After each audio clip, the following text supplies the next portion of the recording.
Today we come to Psalm 63 as we're journeying through the Psalms. The prophecy in the Psalms is our discussion. And in Psalm 63, we pick up, in a sense, where we've been in Psalm 61, 62, and 63, in which a representative is praying prayers on behalf of Israel. I believe that representative is the coming Messiah, Jesus Christ himself.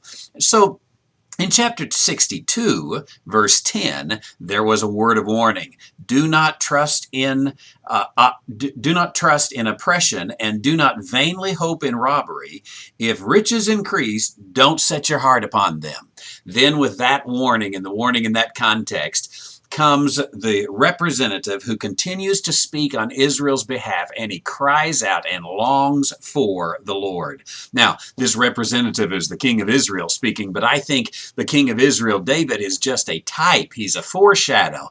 He is a picture of that which is to come, and the ultimate king of Israel, the Messiah who is coming. And so, here is the words of Israel as prayed through the Messiah. Psalm 63, verse 1. O God, you are my God, and I will seek you earnestly. Now, doesn't that sound like the words of Christ? Sure it does. It also sounds like the words of future Israel, and Christ is pre-speaking, if you will, their words. Going on, it says, my soul thirsts for you, and my flesh yearns for you, in a dry and weary land where there is no water. This is the land that Jesus lived in on those 33 years of his life, but it's the land of tribulation and pain and suffering that future Israel is going to live in. Verse 2 says, thus I have seen you in the sanctuary, to see your power and your glory. In a sense here, we have words that have a dual fulfillment, because these are words of which Israel will speak when they think back to the days in which God dwelt in his Shekinah glory among them. But who could speak these words with more truth than Jesus Christ himself, who the scripture says was equal with God and felt that equality not something to be grasped or clutched tightly to, but the word's kenosis. He emptied himself and took on the form of a man, even the form of a servant, and was obedient unto death.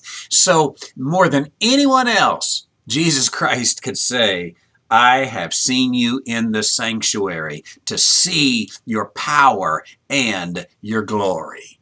Then as we go on in verses 3 and 4, it is this king longing for the glory of God, as he says, because your loving kindness is better than life. My lips praise you. So I will bless you as long as I live.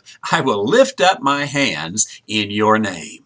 Oh, what a glory it'll be when Israel actually prays those words. And here, Israel's representative is coming and proclaiming those words. Well, in verses 5 through 11, we have the confidence of this king, this representative king who comes, even though now he is under persecution, or when these words are prayed by Israel, Israel will be under persecution. There's a confidence of coming vindication, beginning in Psalm 63, verse 5. Where it says, my soul is satisfied as with marrow and fatness, and my mouth offers praises with joyful lips. When I remember you on my bed, I meditate upon you in the night watches. For you've been my help, and in the shadow of your wings I will sing for joy. Here's a king in a very difficult day, and yet he says, as I'm laying on my bed, in the night watches, or here in these difficult days, in the shadow of your wings, you are my help. And so he says in verse 8, my soul clings to you. Your right hand upholds me. Now, in this dark night, the Messiah says, and Israel will say, verse 9, but those who seek my life to destroy it will go into the depths of the earth. They will be delivered over to the power of the sword. They will be as prey for foxes. Now, in the sense that this is the Messiah speaking, I think it's even a prophetic warning about what would happen in the year 70 AD. When the Messiah is coming here, it's prophesied even ahead of time. And the Messiah knows that there are those coming to seek his life, and yet he says, those who seek my life will go into the depths of the earth. In fact, they will be delivered over to the power of the sword. They will be as prey for the foxes. And indeed, this is exactly what happened to the nation of Israel as they had gone up against their king, against the Messiah. And yet, the ultimate punishment there came to them, and the city became a city of foxes.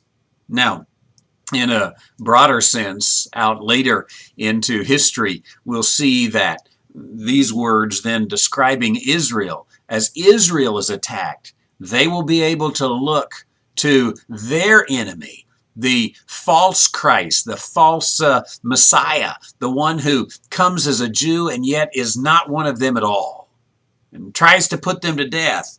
And they will be able to say, they will go down into the depths of the earth. Think of the beast and the false prophet and their doom. Then verse 11, but the king will rejoice in God.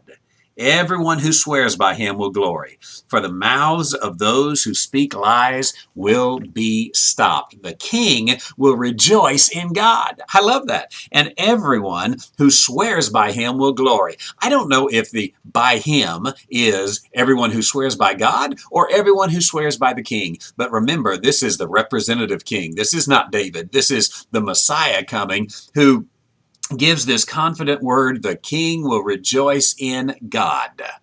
And everyone who swears by him will glory. I tell you one thing, I line up with him. I hope you do too.